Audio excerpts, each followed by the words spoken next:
I have made so many videos about Trae Young that it is almost a tradition at this point to talk about this guy. I went from thinking he was overrated to then underrated, and now I think he's somewhere in that gray area in between. You have your people that overrate him and say he's on the level of Luka Doncic and Steph Curry, but then you have the people that underrate him and say he's not even a top 20 player, especially after these playoffs. And one of my most poorly aged videos came before the playoffs when I made a video talking about Trae Young disrespect needing to stop, and then he goes out there and has one of the worst playoff series I have ever seen any star caliber player have in NBA history. But hey, even though he was so bad, he still got a game. KD and Kyrie, how you doing? But now that I've watched Trae Young over the last couple of years, I can come to the conclusion that there is a real sad reality about him and the future of the Atlanta Hawks. But before we go any further, I would like for y'all to do me a favor and check out the latest episode of Hoop Concessions, as we just talked about the most overrated players in the NBA. So make sure you go and check that out. The link is in the description box down below. But now back to the subject at hand. That brings me to Mr. Trae Young himself.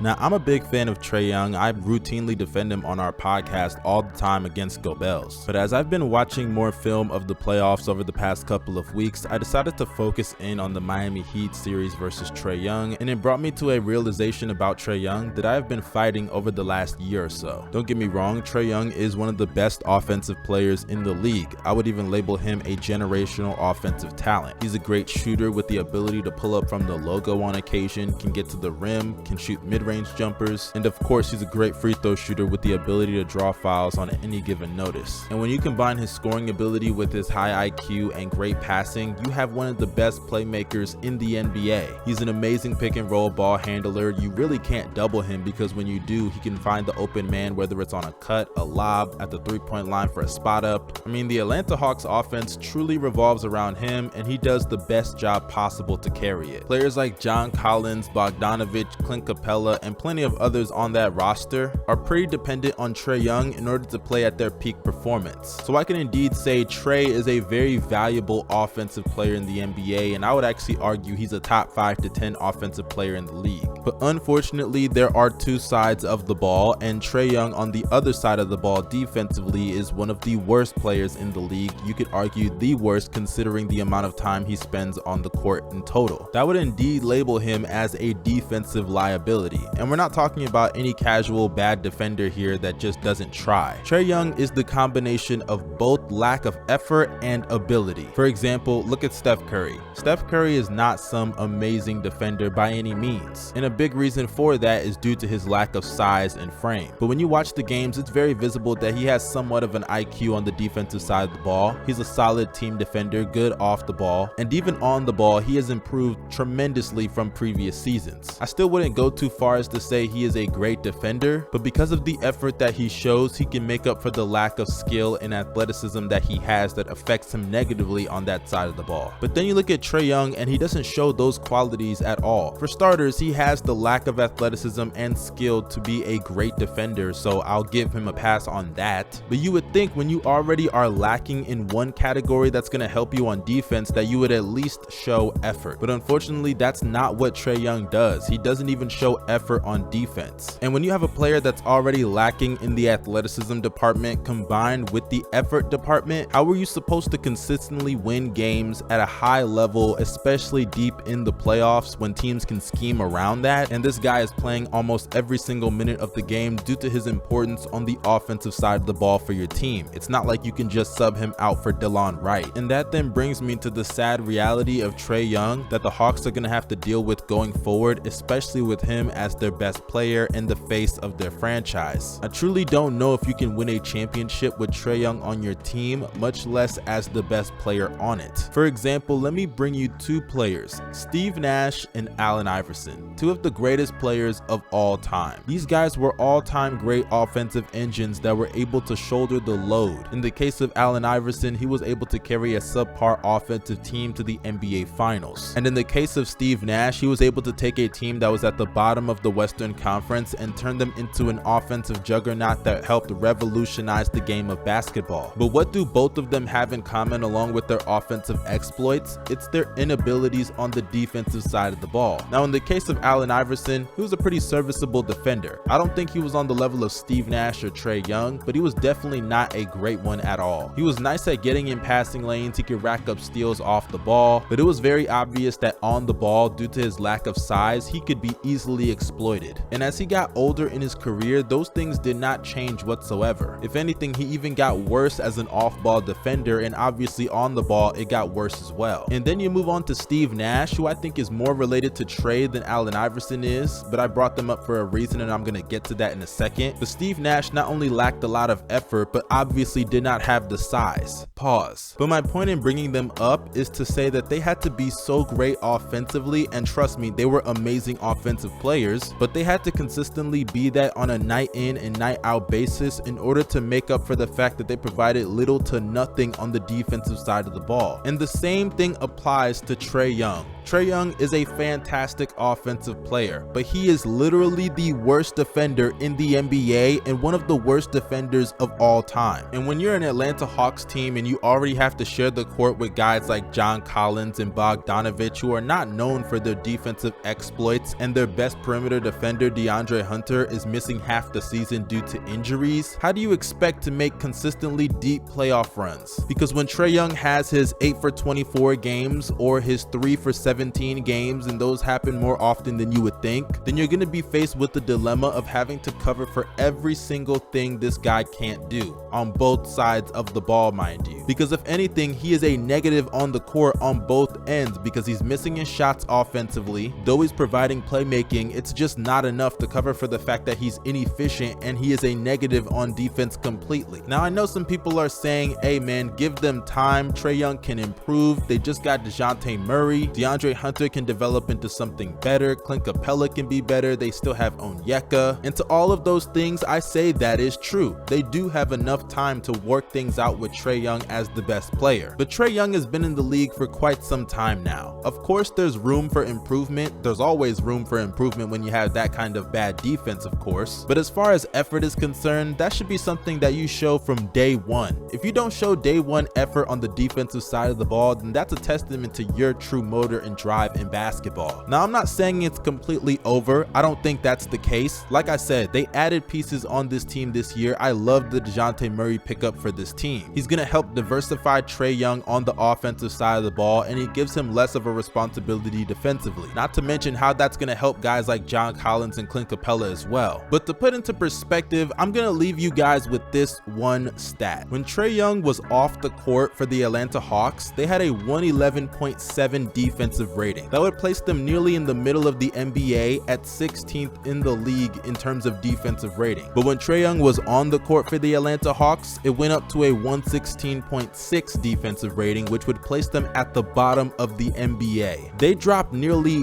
one half of the league down when Trae Young is on the court defensively. The amount of defenders that you have to surround Trae Young with in order for them to even just be average on that side of the ball is damn near impossible. You have to find the 04 Pistons in order to do something like that. So at the end of the day, Trae Young has all of the responsibility here. I don't want to hear anything about size, because it's not impossible for you to at least be average, or hell, even a little bit below average. Chris Paul was an elite defender for almost a decade. All you need to do is bulk up a little bit, hit the gym, and put in some effort. And if he does that, I see the Atlanta Hawks actually being a real contending team. But if he just comes back the exact same, a great generational offensive talent while being arguably the worst defender of all time, then this team isn't going anywhere outside of a first round exit again. But that concludes this video. If you enjoyed it, make sure you drop a like, subscribe to the channel, and press that bell for post notifications to stay up to date with the latest content on Young Mustard. This is your boy signing out. You guys stay safe and have a blessed day.